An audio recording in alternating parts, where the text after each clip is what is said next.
Scott Snyder loves to go out and gaslight the audiences about Absolute Batman. I do think a lot of people have been duped into this extreme slop from DC Comics.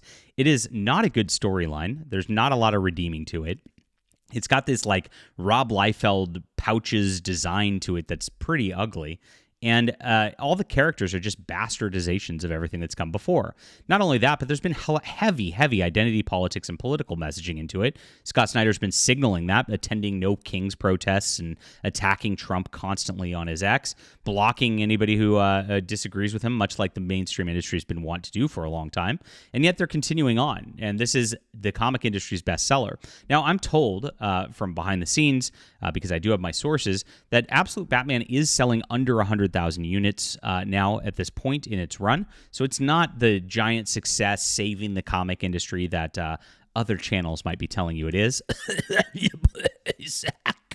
But it is still the bestseller out there for the comics industry, which is continuing to collapse.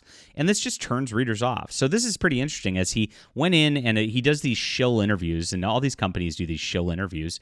They're afraid to talk to people over here on the other side of the aisle ever because they know that they're going to get real questions about their work, and they don't want that. They just want a hug box where they're told everything they do is great over and over again. It's called the access media, and that access media just lives off it's a big parasocial relationship where they get the interviews, so they get the clicks, they get some attention off of him, and then he gives them attention back, and that's exactly what DC Comics does. So let's get into this news and talk about what Scott Snyder said and the reality of Absolute Batman, because it does bear repeating, it does bear hammering this point home, that this is pretty ugly. These people at DC Comics are Antifa adjacent. That's a terrorist organization, and they're pushing the same sort of messages as Antifa over and over and over again, and so they do need to be exposed for this type of thing. So please hit the like and subscribe button. This is your real spot for comics talk and the real culture war that's going on behind the comic scenes. I write comics myself, my friends, and this is my Substack. It's called JDA Comics, and I'm posting up comics for free, Flying Sparks, so you can read. So get on here,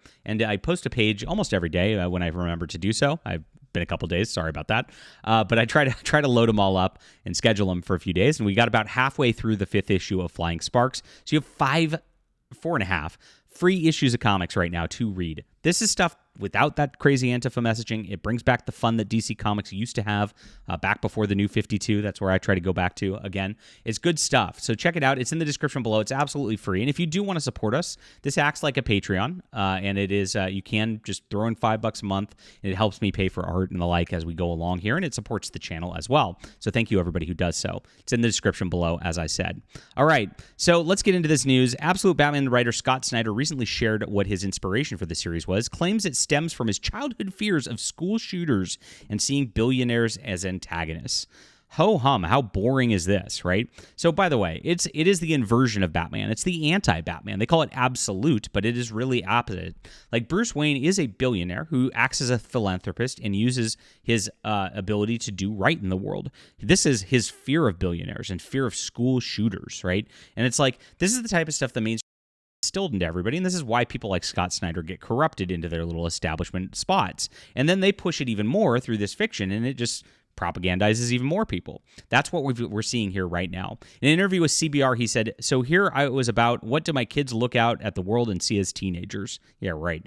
I've got one that's 18 and one that's 14, a 6-year-old. But the 18, 14-year-old, the things that impresses me so much about them and their whole generation, not to be too general, is they see the world as that much rougher than the one I feel we faced in terms of divisiveness in politics.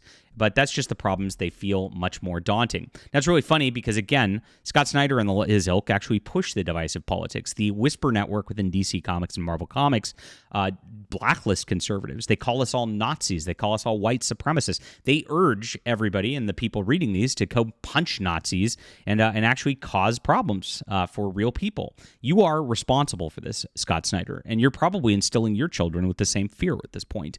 I don't know about that. I've got kids about the same age, and none of them live in fear. They don't see a gritty, dark world or anything like that because they're not terminally online is what it comes down to. But these things are much more entrenched economically. Things are frightening. All kinds of things are frightening for them in huge systemic ways. And yet they are very determined not only to change the world, but not to get beaten down in the state of things in the zeitgeist. That is pretty funny because if he's got boys who are 16, 18, these kids are way further to the right than I am. I got to tell you, I've seen these kids. It's not the girls so much. The girls are all like propagandized because girls are typically emotional and they get into that sort of thing. But the boys are way opposed to everything Scott Snyder's attempting to do here. He says instead of refusing to accept things the way they are in the world and we're handing it to them, well, that would make it exciting for them, huh?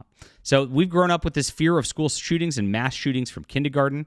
My son had an incident who's now 18. When he was in kindergarten, they had a lockdown drill. This was a drill. He didn't have an incident. This was a drill. He didn't realize he was in the hallway getting water, so he got locked out of the classroom even though it was just a drill. Again, this was a drill. And this is what he's going off on. For the rest of the years in first grade, he wouldn't go to school without thermos because he never wanted to go get water again. These things that you realize have very different terrors than we did. And Batman, he's going to mean something to them. Batman's going to be afraid of getting locked out of the classroom. I mean, this is absurd. I mean, cry harder. Anyway, and that again, they don't feel like they have access to billionaire stuff. Billionaires are antagonists in their world in a lot of ways. Are they, though? So why not make the Joker and Bruce this? So he's inverting Batman again to, of course, attack people like Donald Trump and Elon Musk. And he said such that he wants them to feel like the villains in this, even if he's not directly referencing them in it. And that's been what Absolute Batman very much is in this whole situation. So he's previously revealed that he wants to, as he says, like I said, invert the entire mythology of Batman. He's got not a generational billionaire. Instead of being the system in order, he's chaos. He's anarchy. You see what he said? This is Antifa. It's Antifa Batman. It really is. He's that wild primal beast that's just going to go straight into things you don't want to go straight at at all. He's larger than life in all of it. So it isn't sort of Batman has no money. The villains have money. It's an inversion of everything. He grows up in Crime Alley. His villains have a different role. His city is different. It's a lot of extremes. His allies are different. Everything is different. So it's not Batman. You know what? This is what I've been saying all along. It's not Batman. This has nothing to do. They threw the Batman label on it so it would sell, but really they're just putting their identity politics into everything even still. We've seen it. We've got Black Barbara Gordon. We've got Black Catwoman.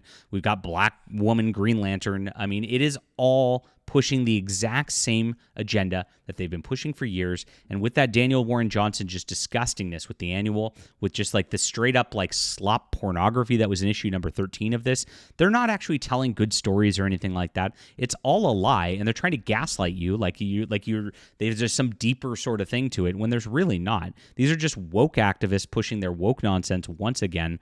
And you know what? Nothing's changing in the comic book industry except for the fact that they're failing even harder than ever before.